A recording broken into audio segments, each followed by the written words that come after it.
Welcome to the Ducks Unlimited podcast, the only podcast about all things waterfowl. From hunting insights to science-based discussions about ducks, geese, and issues affecting waterfowl and wetlands conservation in North America, we bring the resource to you. The DU Podcast with your host, Dr. Mike Brazier. Today, we're going to be continuing our discussion about the Atchafalaya River and Wax Lake deltas in south central Louisiana.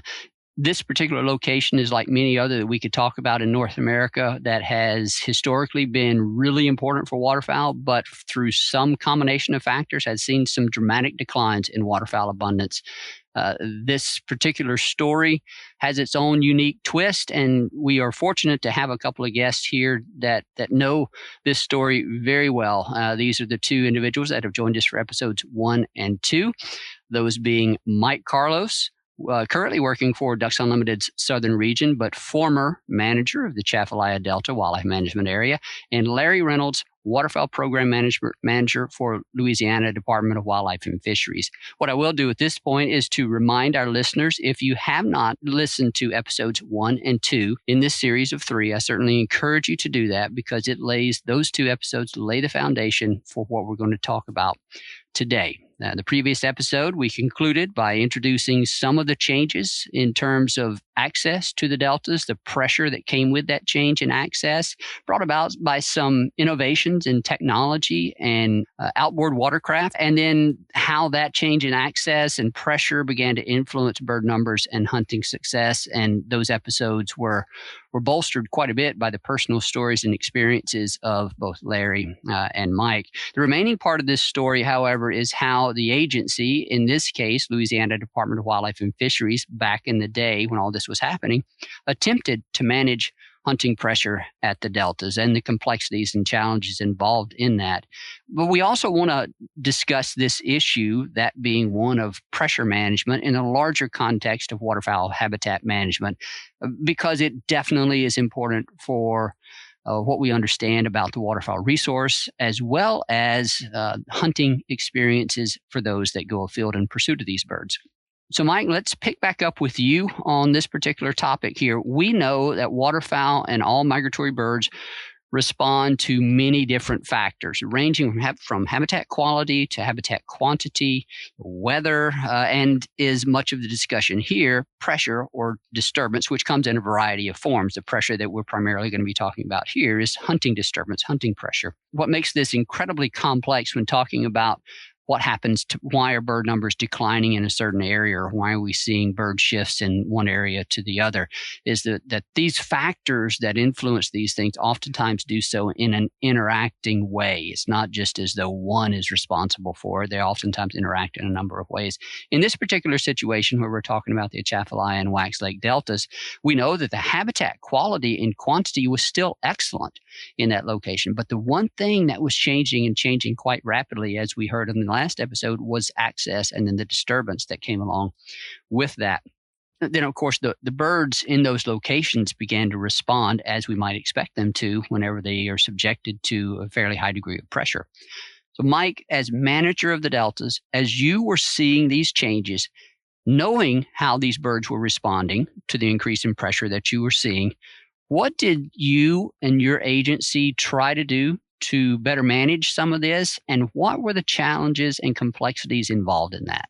Okay, yeah. So, and I'll backtrack a little bit, Mike, first, just to kind of set the stage a little bit. But I think one of the critical parts, and again, I'm biased, right? This is from my perspective and from what I saw and how I saw it, right? But it, and it's a fact. In 96, me and my staff that worked there, that were commissioned law enforcement officers, lost those commissions, right? And I won't go into the details of why, but everybody that was non-enforcement division, and that was across the state, a lot of other WMA folks as well, right? So, and we're on a remote area. We had good rapport with a lot of hunters. They knew we were going to be around for late shooting, right? It was a pretty easy case to make if you could set up on them. Flat land, you could find where they were shooting. You could set up, watch it, And we had it, I will say it was pretty well contained. Made some cases, but anyway, so that kind of set some of it. And then we saw that change, right? With all the other changes, we saw that in terms of enforcement. And look, I'm friends with a lot of those guys, but that's a tough place to be and a tough place to go. And to say you're going to be out there daily or whatever, it just doesn't happen, or even weekly. And word got out, and we started. We'd get complaints, and we would, while still doing bag checks, and hear all of that, and of course hear it from our headquarters, right there on the main delta, the late shooting and whatever. And so that added to that. But again, everything else, and I may be getting a bit off track. It was depressing to see that, and you could tell it was, the changes were not going to go away. It was only going to get worse. So the 2007, the big thing that finally, well, I would say before that, and I don't even know what year we did that. And Larry, you've got such a good memory, you may remember, but I proposed closing it at noon on opening weekends of both splits, just to do something, right? Because that was the bulk of the people coming in. You had a lot of that. Not that it wasn't busy the rest of the season, but that, we'd really see those surges on opening weekend. So we did that. We got that passed easily. Nobody fought it. And that was, I want to say that was somewhere in the mid 90s, but I don't remember exactly when. But we knew that wasn't enough, right? And then in 2007, I had long left the Delta. I'd still hunt there occasionally. But, and I knew a lot of people, and they said, man, can we do something? And one guy that hunted there a lot had a houseboat there, said, man, y'all got to please try to do something. Can't we close it at 2:00? And I said, well, we can try. And we tried. And we had to do public meetings, I think 4 of them, if I'm not mistaken. And I gave a presentation on it. And and the people that were going to be most impacted were the houseboat guys. And of course, this is the rare thing about Atchafalaya Delta that adds to all of that. And again, this is where we can go on and on. So cut me off if I'm going too long, Mike. But, Atchafalaya Delta allowed houseboats from the start. Now, early on, back in the days when I was doing enforcement work there, before I was assigned there were 3 houseboats, and I had one of them. As a state little bitty 14-foot flat, those houseboats, there were 3 of them pretty much on both deltas for the most part. And then that was, again, late 80s, early 90s. And then that changed we ended up issuing from 80 to 90 or 80 to 100 permits for houseboats. Well, magnify that, right? And that's between the 2 deltas, about 60 of them on the wax, say 50 or 40 on the main delta.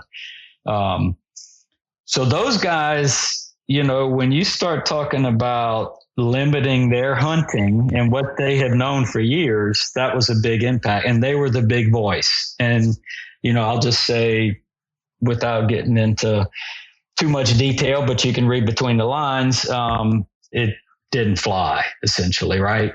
Got beat up, got shredded, got abandoned.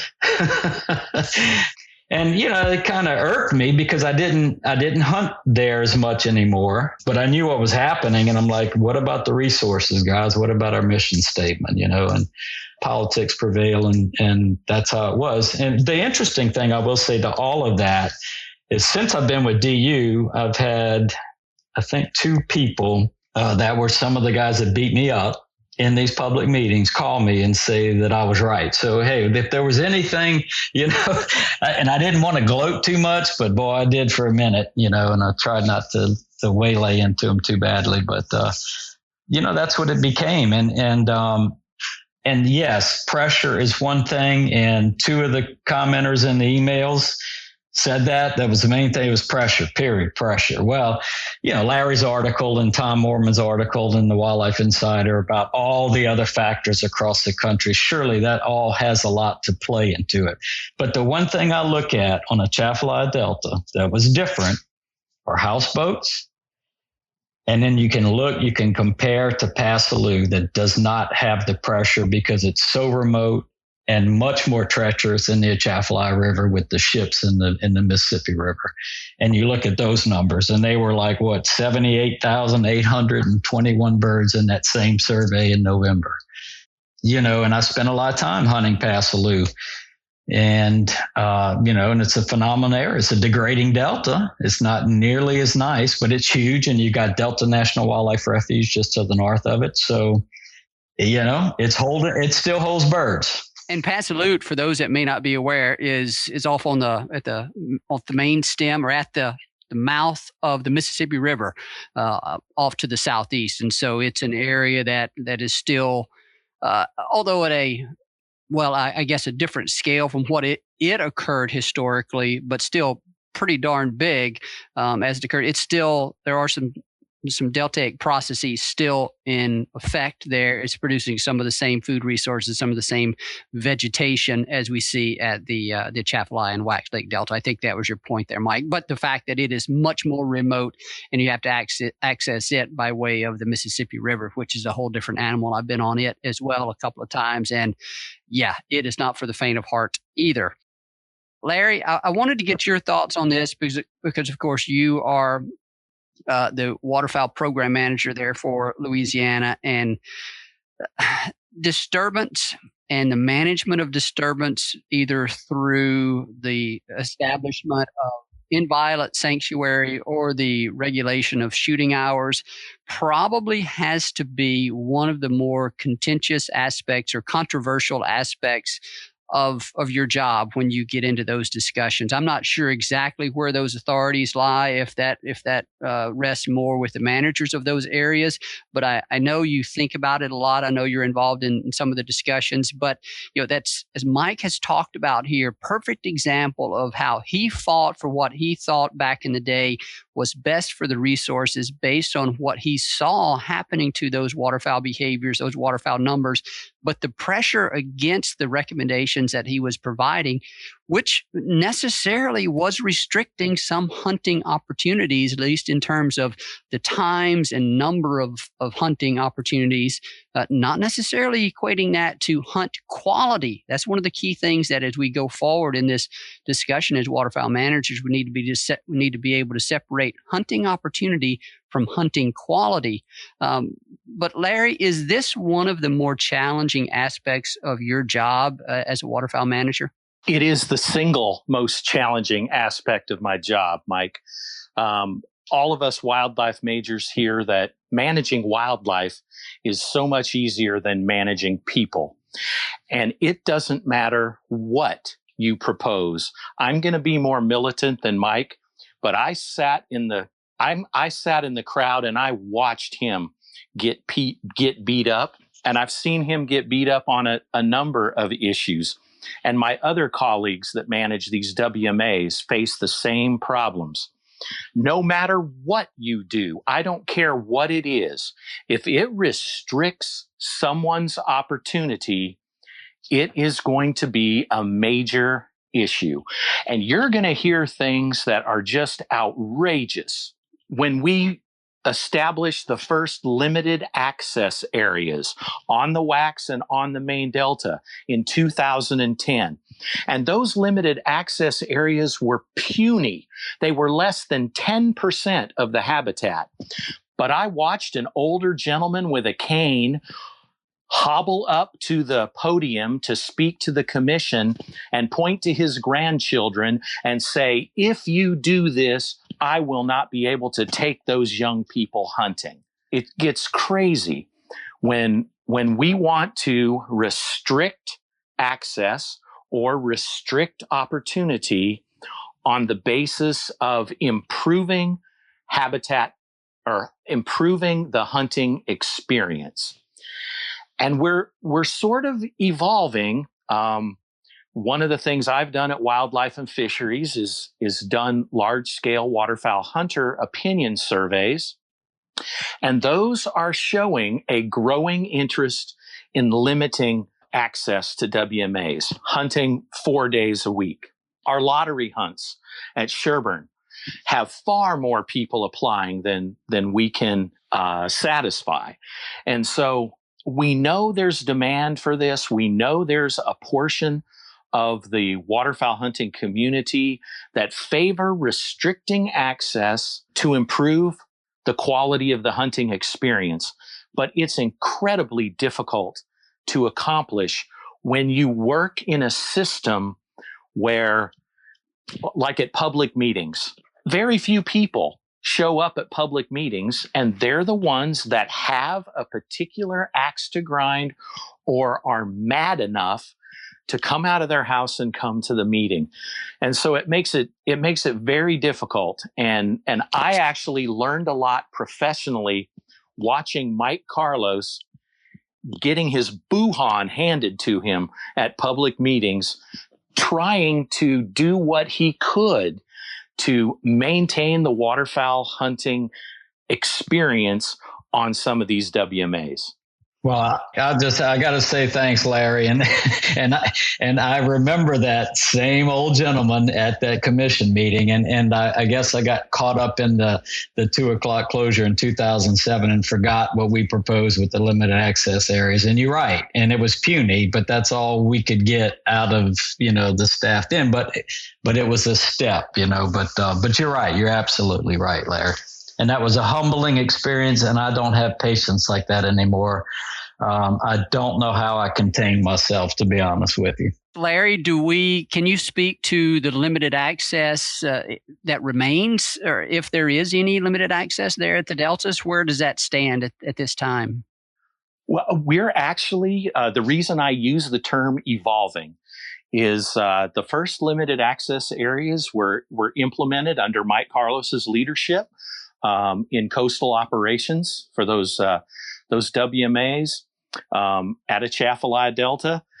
We since have expanded that. We now have approximately 20% of the main delta and the Wax Delta are now in limited access areas, which just means no internal combustion engines. You have to park your boat and you have to walk or paddle if you want to hunt those areas. We now have limited access areas at Point of Shin, at Passalutra, at Dewey Wills, up by Catahoula Lake, and most of our impoundments on our WMAs in Northeast Louisiana are also now limited access. And so it's a concept that is evolving and growing. And I think a lot of it is the justification that we're getting from our hunter opinion surveys, where 35 to 50% of our hunters, including deer hunters, want to see less motorized access and disturbance to these areas. And it's not a big area. I mean, 10, 15% of these WMAs will be in limited access areas. So I think it's a concept that's working fairly well at this point.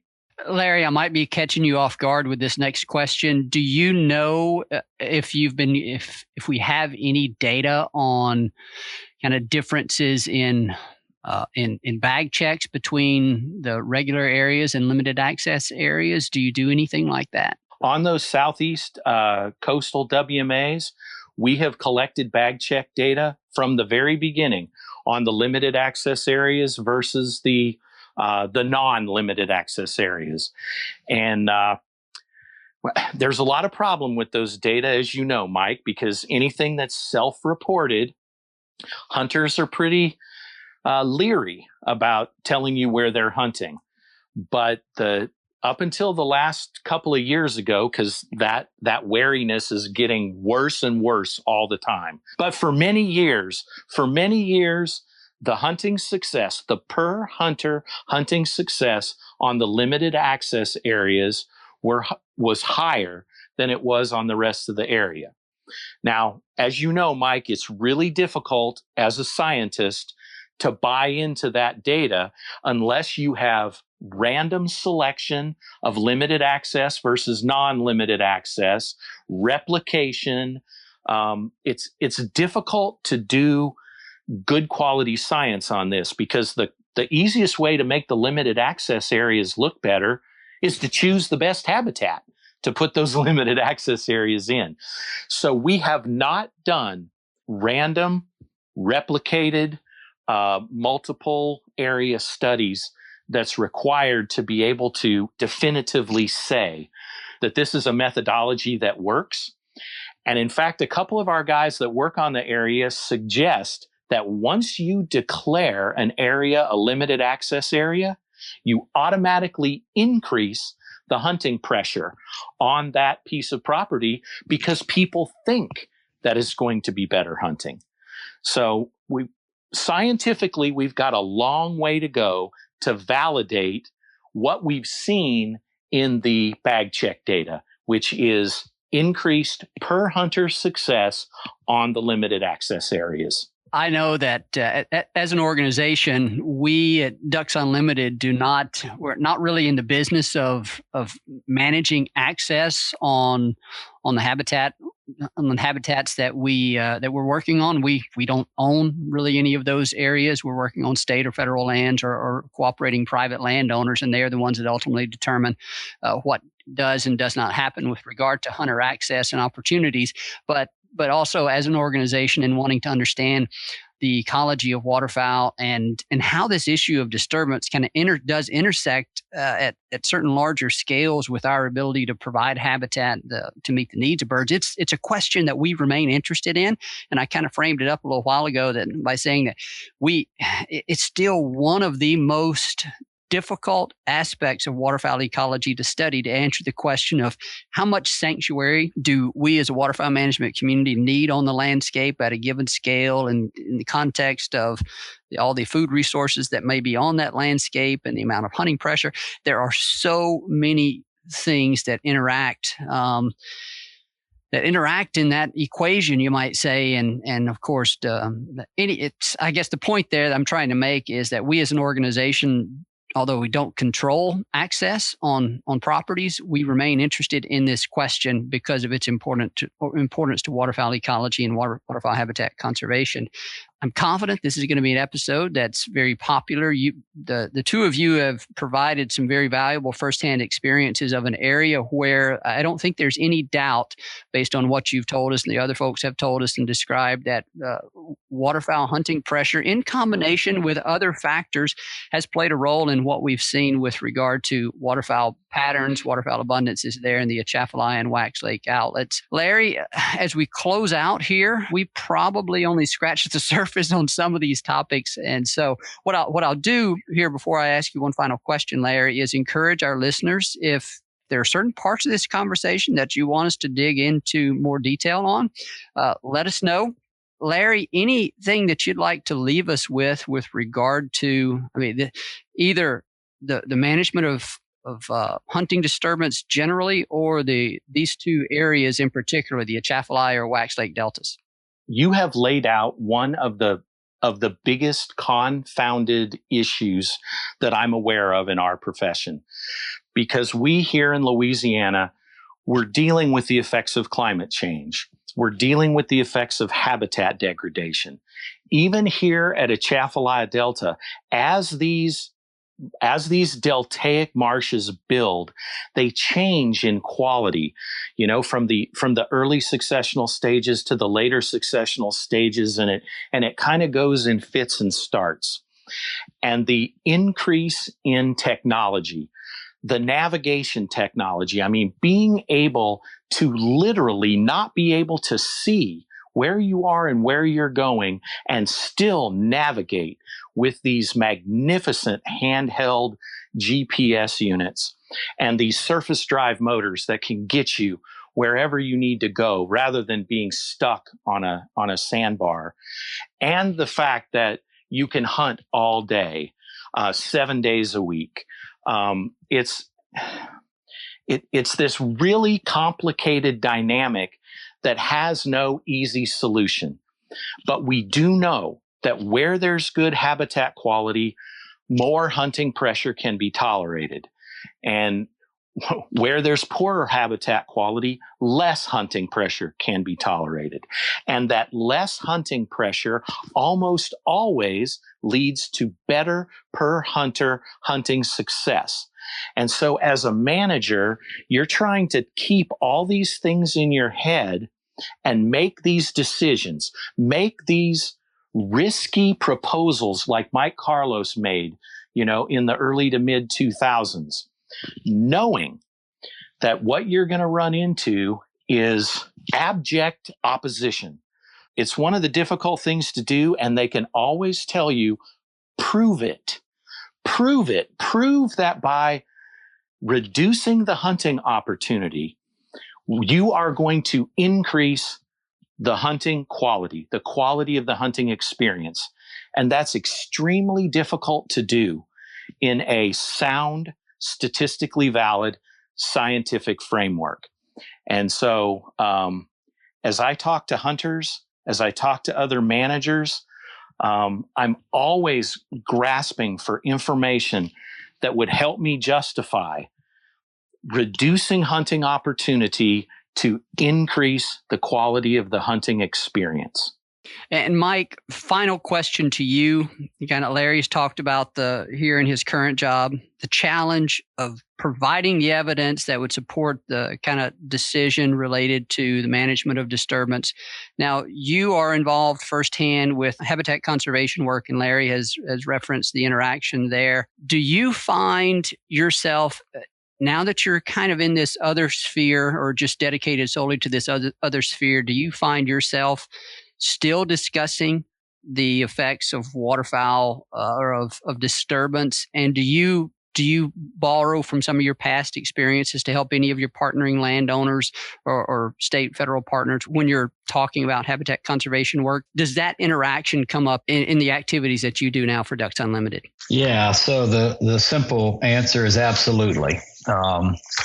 It does, and it does often, and it does because the hunts on the Atchafalaya Delta, which opened my eyes up as an avid waterfowl hunter, but never having the experiences that I had until I hunted the Atchafalaya Delta, and then seeing what that was for so many years, changed me definitely, and people that are around me and that hunt with me or that socialize with me or work with me or whatever. A lot of these people have to hear my old stories, right? And it's sometimes you scratch your head, and because and Larry summed it up extremely well, as he always does.